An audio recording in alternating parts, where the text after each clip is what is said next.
Apa hukumnya kita berdoa dengan bahasa sendiri di saat sujud terakhir? Jed ngati.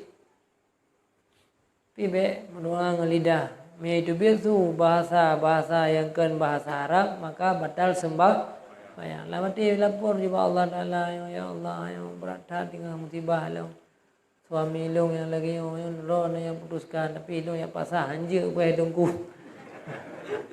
Ini dalam sujud dua macam ya Allah, Nabi berubah goyan ataupun pelumah jalan yang jeroh bagi eloknya.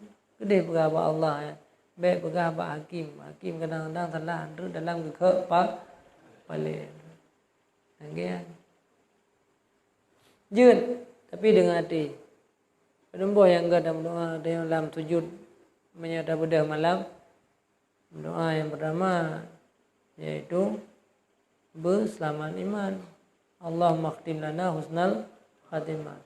Allahumma rzuqna taubatan nasuha. Jadi bertaubat sah. Yang kedua pun yaitu Allah ya muqallibal qulub sabbit qulubana ala dinika wa ala ta'atik.